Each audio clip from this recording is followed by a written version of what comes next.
Puede sentarse, amado hermano.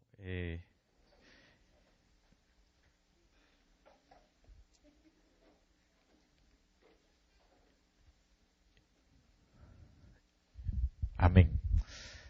Esta noche yo quiero platicar con usted acerca de, escuchando algunas prédicas,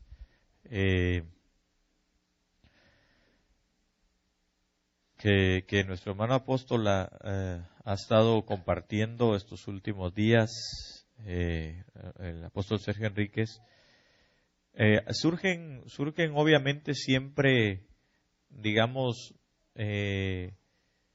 dentro de la misma prédica, como preguntas, surgen preguntas a mi vida, ¿verdad? De dónde o qué cosas complementan lo que él está hablando, no porque le haga falta, sino porque creo que va dejando espigas que nosotros debemos de ir recogiendo, que debemos de ir investigando, buscando y tal vez suplicándole al Señor que nos alumbre en ciertas cosas de manera específica.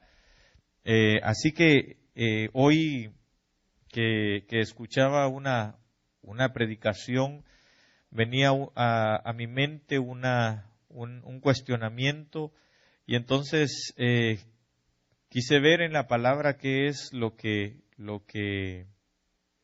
lo que se trata, ¿verdad? O de lo que el Señor quiere para nuestras vidas. Y entonces estaba escuchando acerca de una predicación donde se hablaba de la prueba de la zaranda que se hace. Pero hay algo específico, y es acerca de que, por ejemplo, él hablaba del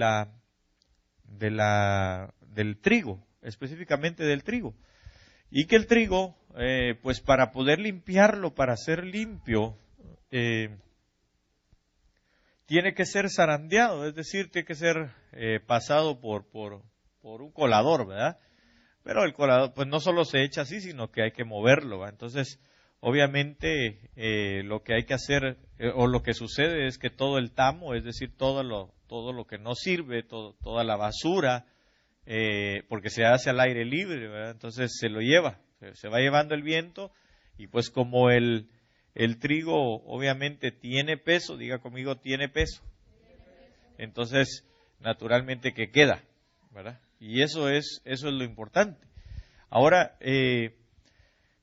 surge entonces en mi vida un cuestionamiento, y entonces le pido al Señor con mi corazón poder transmitirle y llevarlo. Tal vez no me voy a extender mucho, pero quiero dejarle esto en su corazón y en su mente y en su espíritu, para que podamos nosotros, hermano, tener verdaderamente un peso en nuestra vida, que nosotros podamos pesar, que podamos, porque naturalmente cuando el grano de trigo tiene peso, es porque en sí tiene fruto, ¿verdad?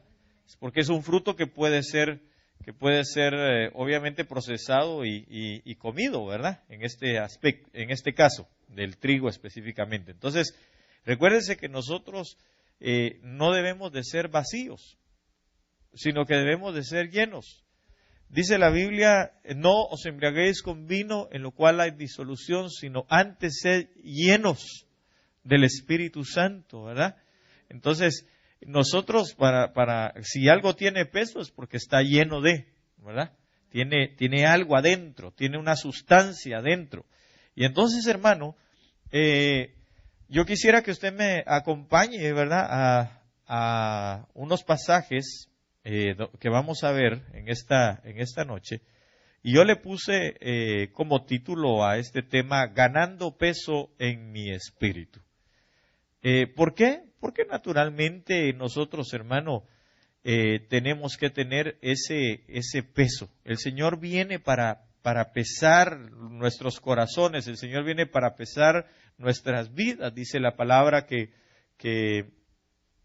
cuando aquel hombre aquel rey que estaba teniendo un banquete juntamente con principados y con gente que estaba a su alrededor, apareció el dedo de Dios y escribió en la pared Mene, Mene, Tekel, Uparsin. Usted se recordará, ¿verdad? Que Daniel llegó e interpretó.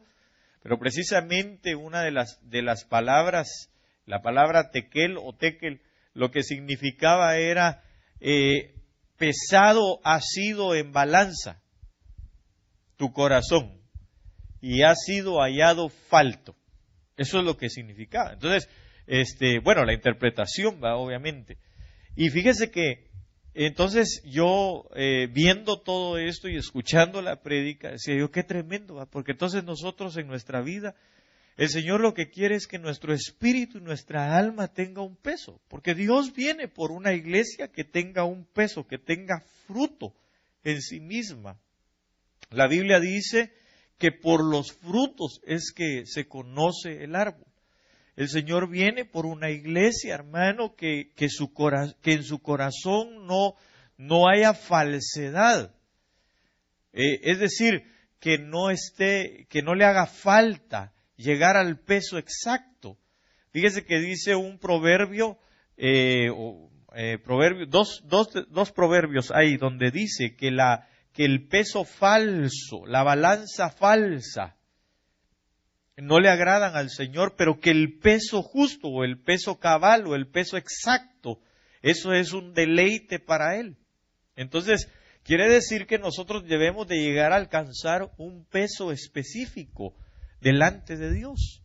Él va a venir, Él va a pesar los corazones. Los corazones de la amada van a ser pesados. Los que van a pertenecer, los que vamos a pertenecer a la amada, bueno, en este caso usted, ¿verdad? Es el que está propenso a ello. Nosotros estamos en otra jugada, pero sin embargo, hermano, el Señor también pesa los corazones de los ministros, ¿verdad?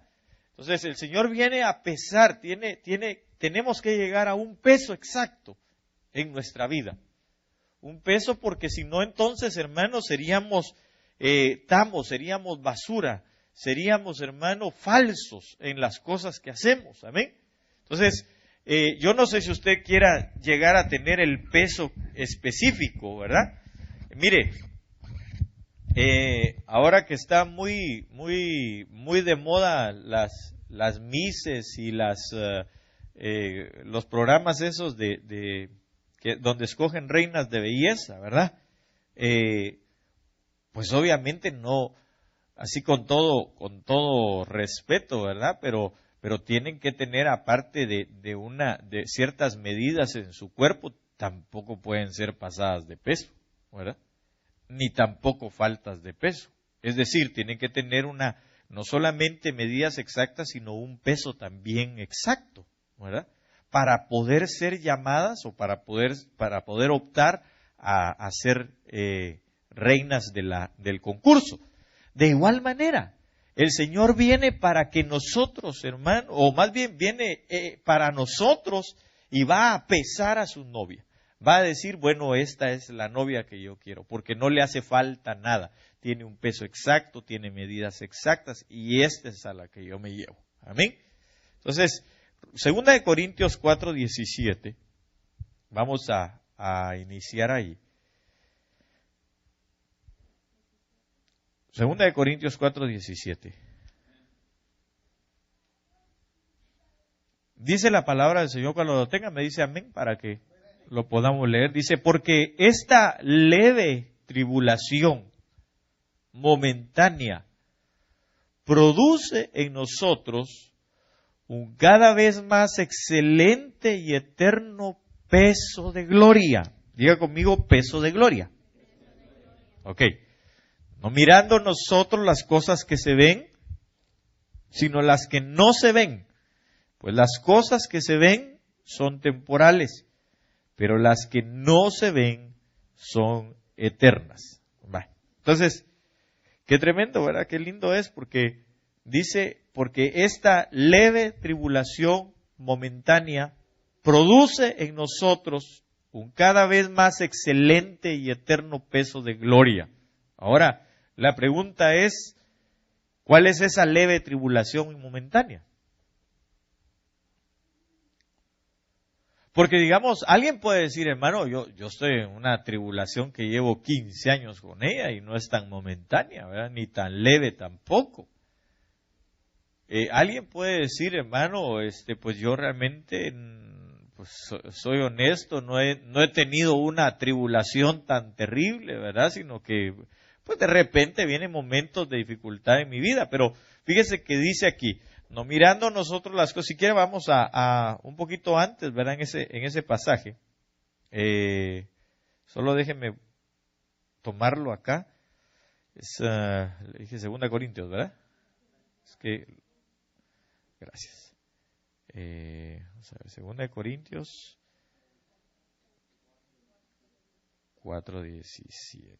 Tal vez nos dé un poquitito antes, vamos a leer. Donde dice la palabra del Señor, porque todo esto es por amor a vosotros, para que la gracia que se está extendiendo por medio de muchos haga que las acciones de gracias abunden para la gloria de Dios. Por tanto, no desfallecemos, antes bien, aunque nuestro hombre exterior va decayendo, sin embargo, nuestro hombre interior se renueva de día en día.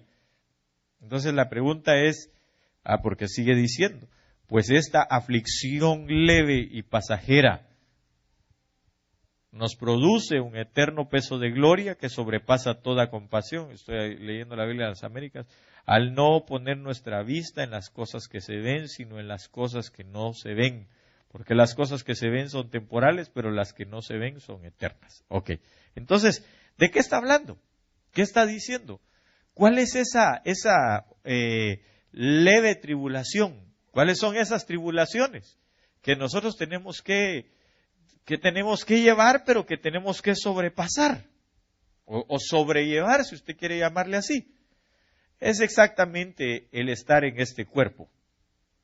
Y es lo que el verso 18 dice, no poniendo nuestra vista en las cosas que se ven, sino en las que no se ven. Porque las cosas que se ven son temporales, pero las que no se ven son eternas. Entonces, ¿cuál es esa leve aflicción o tribulación que nosotros debemos de pasar? Pues simple y sencillamente es que nosotros debemos de soportar, hermano, las cosas que se ven. Porque las cosas que se ven son las cosas atractivas. Las cosas que usted y yo vemos, hermanos, son las cosas que deseamos. Las cosas que nosotros vemos, hermanos, son las cosas en que creemos. Porque eso es más fácil, ¿o no?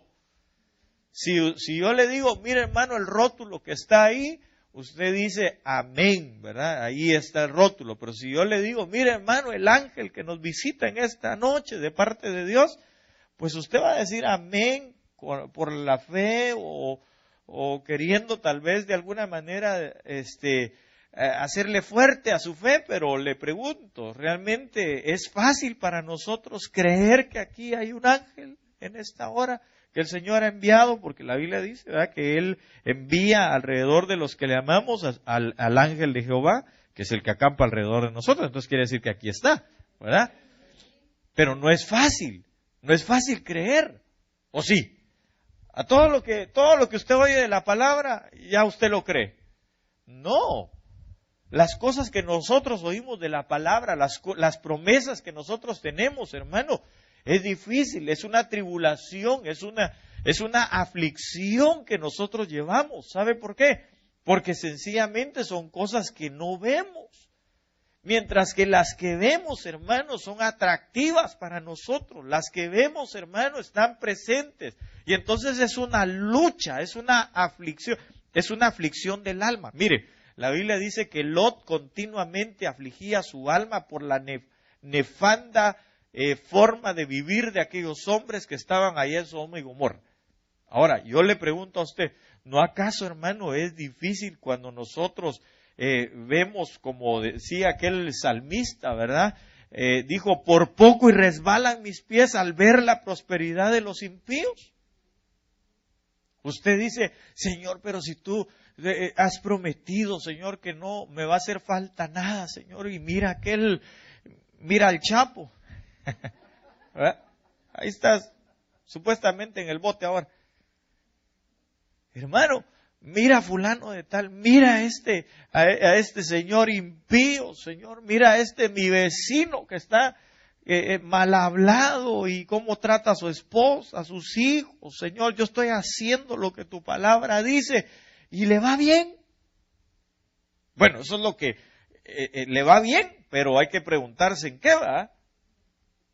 Voy a decirlo así, solo en lo económico. En eso le va. Y digo solo porque realmente el ser rico no se mide por la cantidad de bienes que uno tiene. La riqueza va mucho más allá. Porque usted puede ser rico en muchas otras cosas. Hay riquezas en obras, hay riquezas, hermano, de la sabiduría, dice la palabra. Entonces, hay muchas cosas que son riquezas, pero en todo ello nosotros somos afligidos, ¿o no? ¿O acaso usted dice, Señor amado, yo aquí,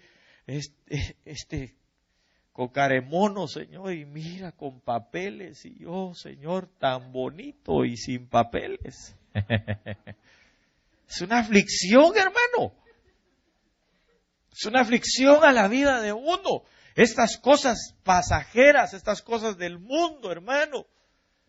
Es una aflicción al corazón de uno, porque uno viene y oye las promesas o oye las bendiciones que Dios tiene para uno, hermano, y uno las está esperando, y uno las está deseando, y uno está firme, y uno está tratando de caminar en las cosas de Dios, y ve que las cosas van, pero muy lentamente. Y las cosas alrededor se ven tan atractivas, se ven tan deseables, y uno dice, pero es que, Señor, ¿cuánto tiempo llevo ya? 15 años, Señor, en el Evangelio. Y hay gente que ha dicho, Señor, a mí, y mira aquel que no hace nada, Señor, y le va bien, mejor me regreso al mundo. Hay gente que se regresa. Hay gente que ha dicho, no, me iba mejor sin Cristo. Me iba mejor antes de conocerte, Señor. Mire, aún los mismos discípulos quisieron regresarse después de que el Señor ya no estaba. Bueno, que ellos ya no lo veían, porque de que estaba. Pero en el momento en que ya no lo veían, porque cuando lo miraban, hermano, y que les dijeron que era el Cristo y les hacía milagros y de todo, fácil de creer, ¿o no cree usted? Y aún así Tomás estaba ahí y Felipe, ¿verdad?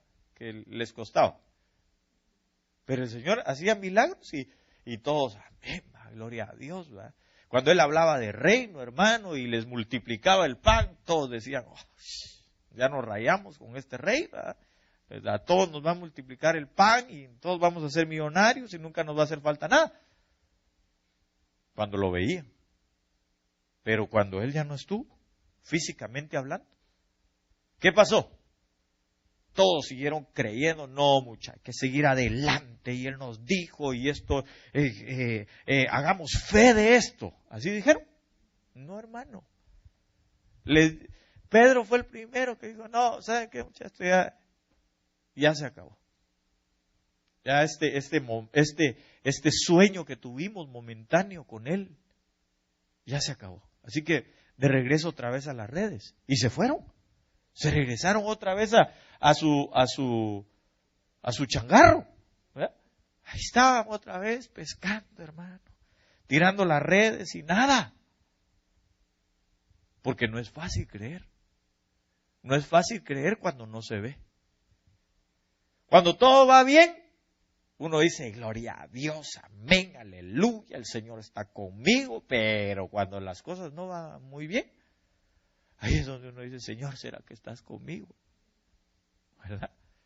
Entonces, estas leves tribulaciones, mire lo que hacen. Dice que le dan a uno un gran peso de gloria. Pues esta aflicción, ¿cuál aflicción?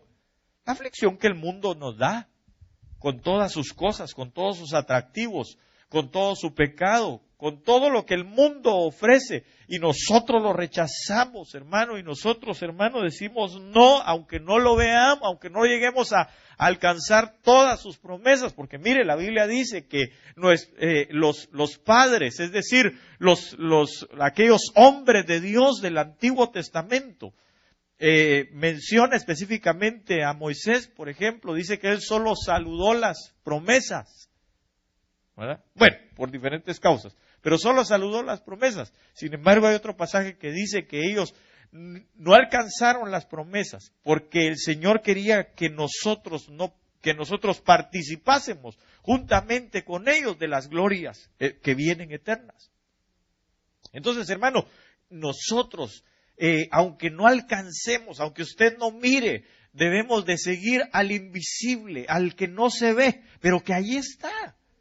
Aquellos hombres, hermano, que dejaron su casa, que dejaron su parentela, que se expusieron a tantas cosas, hermano, por causa del Señor y siguieron tras de Él, como viendo al invisible, dice la palabra. Y aunque no alcanzaron las promesas, hermano, ellos siguieron en lo que estaban propuestos a hacer, y era a terminar su carrera. Y usted y yo debemos de hacer lo mismo. Hermano, por favor, si usted en algún momento ha pensado quizá tirar la toalla y decir, no, hermano, ¿sabe qué? Si alguien venía tal vez con esa mentalidad, ¿verdad? O no, hermano, hoy es el último día, hoy es el último viernes, yo con esta me despido. No, hombre, no se despida. Hay que seguir adelante en el nombre de Jesús. Es que muchas son las aflicciones del justo, dice la palabra, pero de todas ellas el Señor los va a librar. Es necesario, dice la palabra, y que con eso aquellos hombres, hermano, confirmaban. Hoy entiendo por qué confirmaban a los que recién entraban al camino de la salvación, es decir, a los que entraban a este precioso evangelio, hermano, para heredar el reino. Y les decía, es necesario que pasen por muchas tribulaciones para que puedan entrar al reino. ¿Sabe por qué? Porque este reino no es un reino visible. Entonces, hermano, eso era lo que le estaba diciendo el Señor a Pedro. ¿Se recuerda? Que Pedro vino y cuando quisieron agarrar al Señor, sacó su espada y le voló la oreja a Malco. Y entonces el Señor le dijo, no, Pedro, guarda tu espada, si mi reino no es de este siglo. Mi reino no lo puede ver cualquiera. Solamente el que puede pasar esta leve tribulación mientras el tiempo que aquí vive. Si usted y yo, desde el momento en que dijimos, ok, yo recibo al Señor en mi corazón, le suplico que me perdone porque he sido un pecador y quiero entrar a su reino. Y nosotros empezamos a caminar, hermano, y aunque vengan problemas, dificultades, cosas difíciles para nosotros, momentos de bonanza también, porque van a haber, y los hay más bien, de bendición y todo, y terminemos nuestra carrera. Entonces, hermano, lo que estamos formando en nuestra vida es un peso de gloria para alcanzar la vida eterna. No es una cuestión de que hoy somos y mañana no somos. De que cuando todo nos va bien, aquí estamos. Y cuando las cosas ya no van bien, entonces nos alejamos. De eso no se trata. Porque eso es una medida falsa, eso es un peso falso. Cuando el Señor venga, va a pesar los corazones y por eso, mire hermano, vaya conmigo por favor a Apocalipsis capítulo número 3. Y ahí el Señor habla de una iglesia. Oiga, vamos a ver, aquí 3:7, escribe al ángel de la iglesia de Filadelfia, esto dice el santo, el verdadero, el que tiene la llave de David, el que abre y ninguno cierra, el cierra y ninguno abre. Yo conozco tus obras. Aquí he puesto delante de ti una puerta abierta, la cual nadie puede cerrar, porque aunque tienes poco poder, poca fuerza, has guardado mi palabra y no has negado mi nombre. Entonces, hermano, mire, estos hombres, esta iglesia de Filadelfia, lo que estaba haciendo era un peso de gloria para el Señor. Ahí no dice que eran fuertes, ni tampoco dice que eran gloriosos, ni tampoco dice que eran extraordinarios en poderes. Dice que tenían poca fuerza. Pero habían formado un peso de gloria en su vida. Las aflicciones, el que usted predique el evangelio y la gente diga, Otro día, gracias. ¿Cómo se siente uno, hermano? Cuando le dice, oh, sí, oh, bonito, muy bonito, sí. Pero ¿sabe qué? Gracias, muy amable, otro día. ¿Cómo se siente uno, hermano? Así como, y no digan, bueno, por lo menos esos le dijeron así, gracias y otro día, ¿va? Pero hay gente que, mire, yo sé que usted necesita de Cristo como yo lo necesito. ¿Sabe qué? Si me va a hablar de Cristo, ya no me hable. ¿Qué pasa cuando nos cierran las puertas en la cara, hermano? Cuando los mismos de nuestra familia nos dicen, ¿sabes qué? Si vas a venir a hablarme de tu Cristo, mejor ya no vengas. ¿Cómo se siente uno? Rechazado. Pero esas aflicciones, hermano, nos hacen a nosotros o nos forman en nuestra vida un peso de gloria. El peso de gloria que nos va a permitir gozar de la vida eterna. Entonces, hermano, usted y yo no debemos de desmayar en estas aflicciones que estamos teniendo. Si hay cosas que usted le ha creído a Dios, sígale creyendo al Señor. Va a llegar el momento, mire, no para siempre se trilla el trigo, dice la palabra. Hay un dicho por ahí que de la sabiduría humana que dice que no hay enfermedad que dure 100 años, ni enfermo que los aguante, ¿verdad? Y así es. Hay momentos de tribulación, hay espacios, hermanos, de tribulación. Y aun cuando estamos bien, hay tribulación. ¿Por qué? Porque la tribulación no solamente se da, y la tentación no solamente se da en la escasez, se da también cuando uno está en abundancia. Y es más todavía. ¿Sabe por qué? Porque, hermano, cuando uno está bien, pues, económicamente hablando, y uno no tiene deudas, o sus deudas son leves, hermano, y uno tiene para pagarlas, de repente empieza a decir, nos vamos a tomar un viernes de feriado. Y después nos vamos a tomar un miércoles y un viernes de feriado. Y después nos vamos a tomar un miércoles, un viernes y un domingo de feriado para ir a la iglesia. Y después nos vamos a tomar un mes, después son 2 meses, después son 3, después vuelve un año, 2 años, y se empiezan a enfriar. Entonces, ¿qué pasó con el peso de gloria? Se perdió. Porque entonces esas tribulaciones, esa tribulación, esa aflicción lo envolvió. La aflicción en la abundancia. ¿Sabe por qué es una aflicción? Porque simple y sencillamente lo envolvió la comodidad. Y esa comodidad ahora lo aflige porque usted no se siente ni de aquí ni de allá. Usted quiere ir a la iglesia y dice, yo quiero ir, va, pero ¿qué van a decir los hermanos que yo ando en pecado y saber que tantas cosas? No, de plano me van a empezar a juzgar, entonces se vuelve una aflicción en el corazón, ya no voy. Pero nosotros deberíamos, hermano, en nuestra vida, y no soportó y se fue. Nosotros necesitamos, hermanos, soportar. Nosotros necesitamos, ante esas aflicciones, nosotros debemos de pelear. Nosotros debemos de decir, no, Señor, en el nombre de Jesús, Señor, si tú me has dado todo, yo te agradezco, Señor. Me está tentando el deseo de no ir, pero voy a ir, Señor, a buscar tu palabra, a buscar tu rostro, a seguirte buscando, Señor. Porque si estoy como estoy es porque tú así lo has permitido. Estoy hablando de que está bien. Y pues el que no está muy bien, ese busca hasta ver si no hacemos culto los martes, ¿verdad? Sin embargo, todo ese peso se hace soportando las aflicciones. ¿Amén? Ok. Dice, vuelva aquí conmigo, por favor, a 2 de Corintios. Dice, en los cuales, le dije 2 de Corintios 2:15, ¿va? 2:17. 4:17. No mirando nosotros las cosas que se ven, sino las que no se ven. Pues las cosas que se ven son temporales, pero las que no se ven son eternas. Entonces, no desviemos nuestra mirada en las cosas que se ven, hermano. No desviemos la mirada en las cosas que se ven. Usted puede llegar a tener su carro, su casa, lo que usted quiera, salud, etcétera, pero no pongamos la mirada en ello. sigamos adelante, sigamos viendo, pongamos nuestra mirada en Cristo. Hubo gente que fue afligida en la escasez, hubo gente también que fue afligida en la abundancia, pero pusieron su mirada en Cristo Jesús. Uno que fue afligido en la abundancia, es decir, que fue probado pues en la abundancia, hermano, fue Abraham.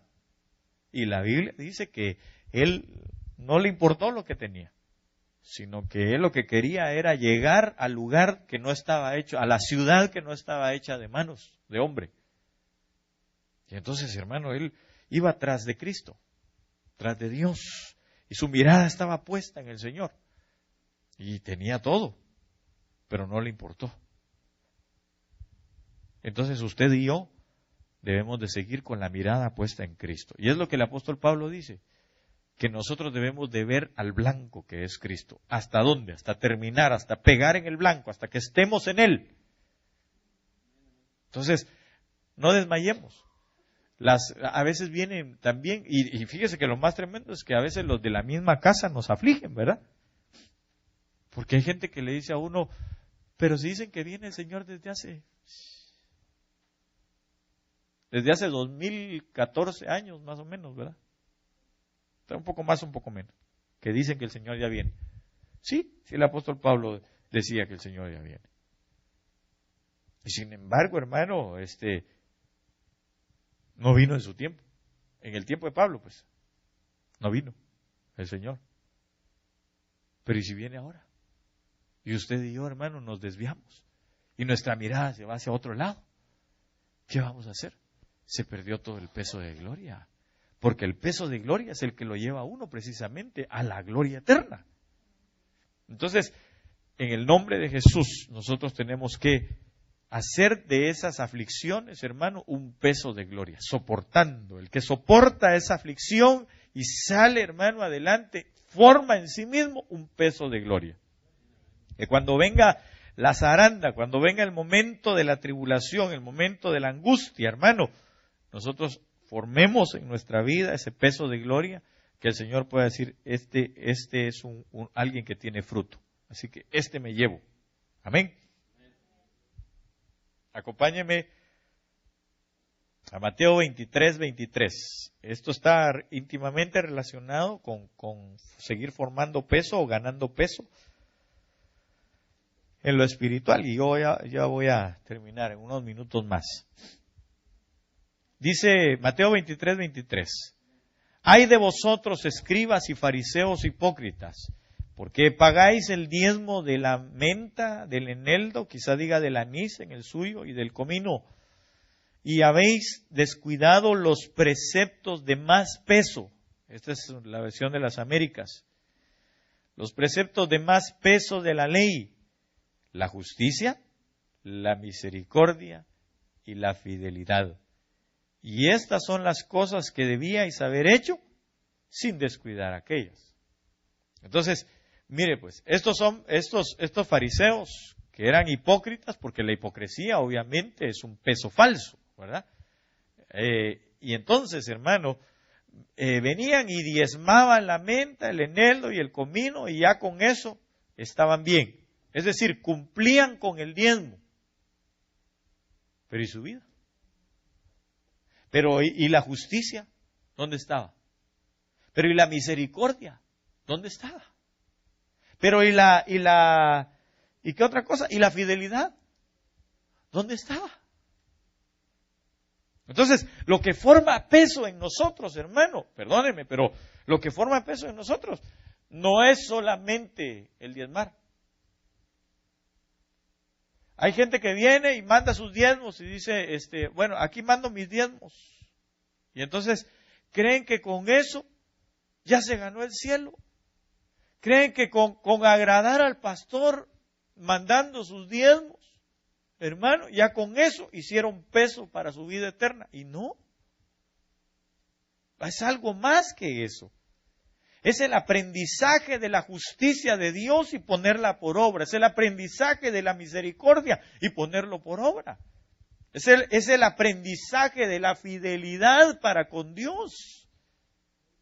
Esa es la diferencia. Porque hermano, mire, realmente llevar los diezmos, claro, en la iglesia sirven.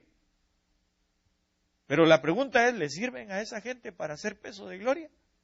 ¿Para hacer peso de bendición? ¿Para llegar a ser fruto? No.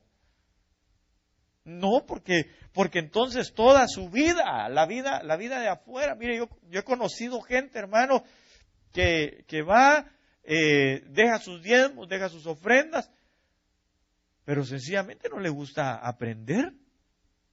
No se queda para escuchar la palabra, no aprende la justicia, no aprende lo que es misericordia, no aprende qué es ser fiel delante del Señor. Entonces, la pregunta es, ¿de qué sirve? Si el Señor dijo, está bien, no hay que descuidar eso, pero hay algo que hace más peso, hay algo que es más importante, hay algo que vale más para Dios que eso. ¿Qué es? Uno, la justicia. La justicia de Dios. Entonces, ¿qué debemos de aprender nosotros? Justicia. Debemos de aprender justicia. Miren, ¿dónde se aprende la justicia? ¿O cómo hacemos justicia? Hay un verso en la palabra donde dice, justificados pues por la fe, tenemos paz para con Dios. Entonces, uno aprende justicia a través de la fe. Uno aprende a ser justo, a tener la justicia de Dios en su vida a través de la fe.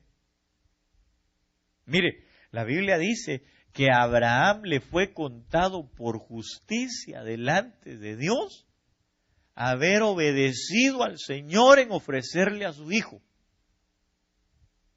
a lo que él más amaba, al hijo que más amaba. Bueno, al hijo de la promesa, al único hijo.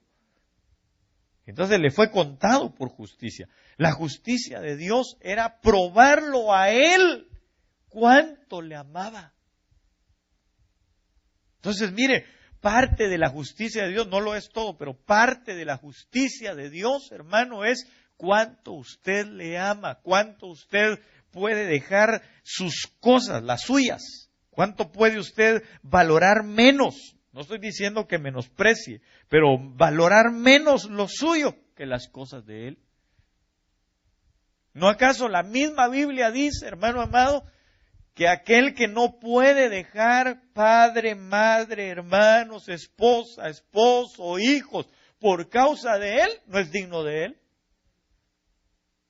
Al dejarlos no quiere decir que nos separemos, ¿verdad? Ah, Señor, gracias, ¿verdad? Por ese versículo, ahora sí los voy a dejar a todos. No.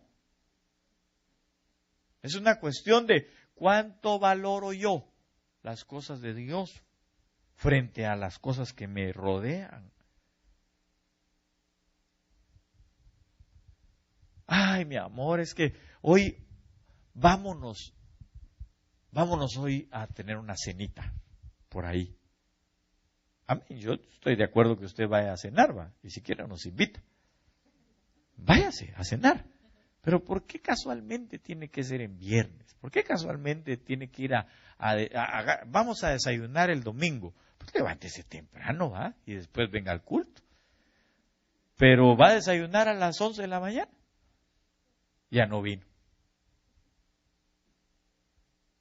¿Sí me doy a entender? ¿Cuánto valor? Ah, hermano, pero yo andaba con mis hijos, con mi esposa. Sí, amén, está bueno. El Señor nos enseña eso. Pero ¿cuánto valoramos las cosas de Dios primero? Es que, mire, hermano, eso es bien difícil. Bien difícil porque uno se justifica. Y la Biblia dice que las justificaciones del hombre son como trapos de inmundicia. Porque la justificación es, pero yo estaba con mi familia. Sí, pero no era el momento de estar con su familia. El Señor demandaba de usted traer a su familia para que usted y su familia le dieran al Señor lo que es del Señor, y entonces después Él les va a permitir ese tiempo de bendición a ustedes como familia. No sé si me estoy dando a entender. Pero hermano, nosotros necesitamos entonces aplicar la justicia de Dios. Hay cosas que no entendemos de la justicia de Dios, pero que debemos de... Mire, ¿cómo ve usted que el Señor le diga a Abraham, te voy a multiplicar, te voy a dar hijos, tu descendencia va a ser como la arena del mar, como el polvo de la tierra, como las estrellas de los cielos. Y después de darle un solo hijo, le dice, ahora dámelo. ¿Le parece a usted justo eso? Le aseguro que si hubieran estado los derechos humanos, ¿no?, hubieran salido con pancartas, ¿no? Dejen vivo a Isaac, ¿no? Pero ¿sabe qué? La justicia de Dios prueba la fidelidad también de uno. Por eso dice el Señor, estas tres cosas hacen peso: la justicia, la misericordia y la fidelidad. ¿Qué prueba Dios de su creación? La fidelidad. La fidelidad. ¿Cuánta fidelidad yo le doy a Dios? ¿Cuánta fidelidad yo tengo para con Dios? Eso es lo que más peso tiene. Porque mire, Luzbel, y que el Señor lo reprenda, Satanás en esta noche, hermano, dice la Biblia que debilitaba las naciones, hermano. Dice que era tremendo para hacer negocios, tenía luz, tenía sabiduría, conocía secretos del Señor y todo. Pero le fue infiel a Dios. Entonces, ¿qué valía más? ¿Todos los dones que tenía? ¿O su fidelidad? Su fidelidad. Su fidelidad. Hermano, hay gente que tiene dones de parte de Dios, profecías y un montón de cosas, hermano, y vienen aquí, dan las profecías, se siente la gloria de Dios y todo, pero no son fieles para con Dios. No son fieles para con Dios. No cumplen su palabra, porque la fidelidad no solamente es venir a la iglesia. La fidelidad, hermano, se ve cuando uno se lleva la palabra y allá afuera puede cumplirla.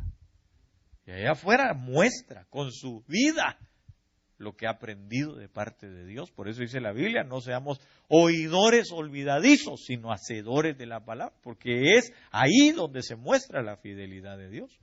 Cuando la gente de afuera puede decir, este es un hijo de Dios, ella es una hija de Dios.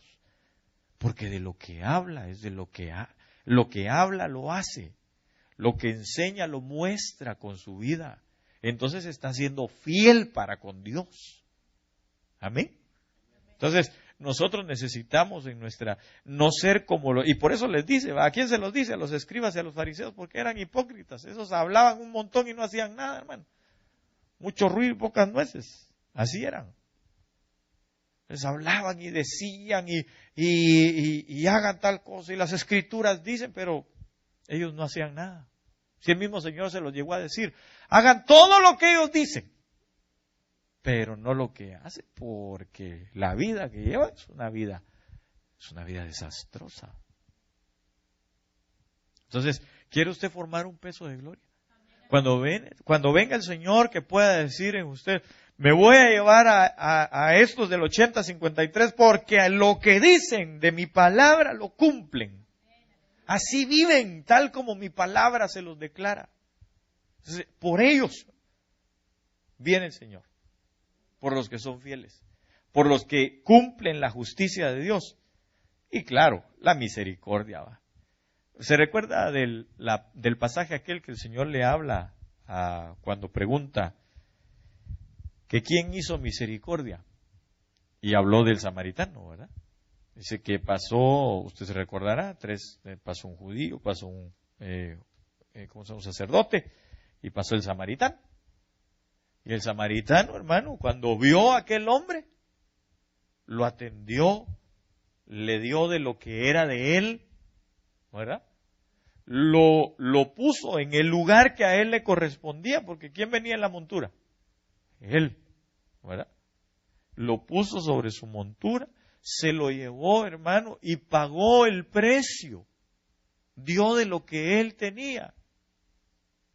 Entonces, el Señor pregunta, ¿quién hizo misericordia? Y pues obviamente todos dijeron, no, pues el samaritano. Entonces, la lección tremenda es que nosotros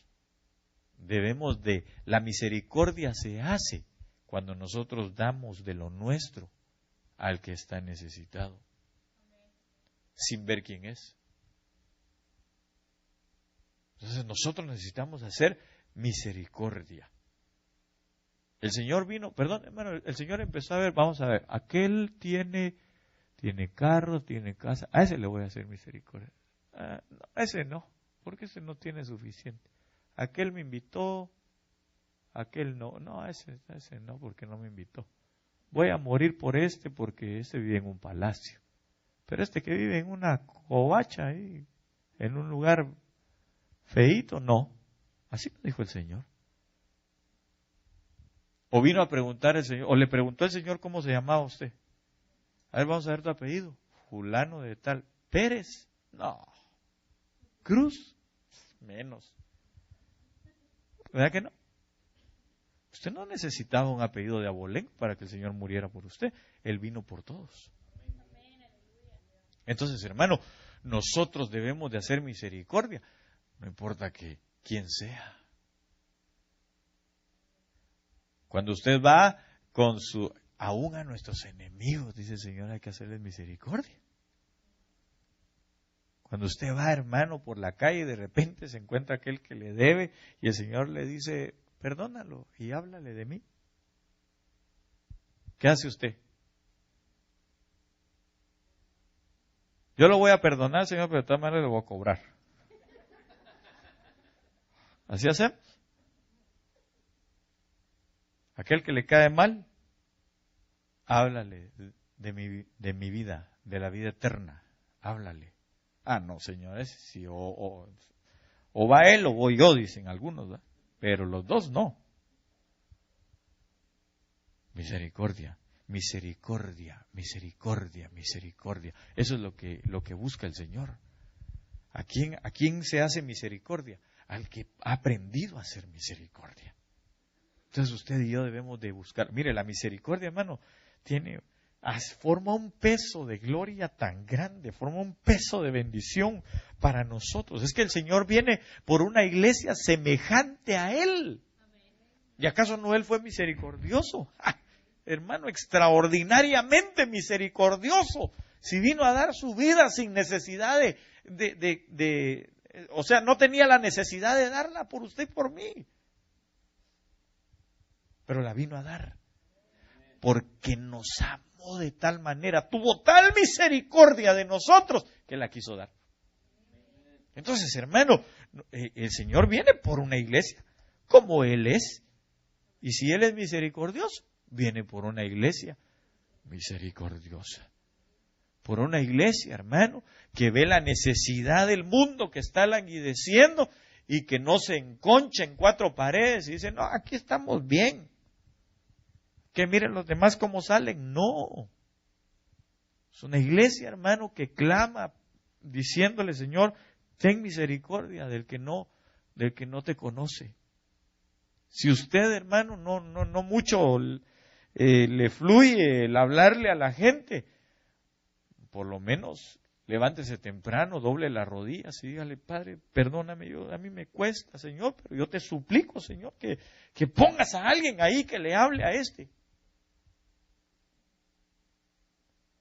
Y si no, pues, que yo le pueda escribir aunque sea un mensaje de texto. Pero de alguna manera, algo tengo que hacer yo para que alcance la misericordia de Dios aquel o aquella. ¿Amén? Ok, entonces, esas tres cosas, la justicia, la misericordia y la fidelidad, es lo que forma un peso de gloria, de bendición en nuestras vidas y las aflicciones. Amén. Póngase de pie en esta noche, yo he terminado. Vamos a darle gracias al Señor y nos vamos a ir temprano a casa. Si es que así usted quiere, ¿verdad? Porque creo que hay también algo. No, hoy no hay nada. Bueno, entonces puede irse a dormir tempranito a su casa. Gloria a Dios. Hermano amado, solo déjeme nada más orar por usted, ministrar.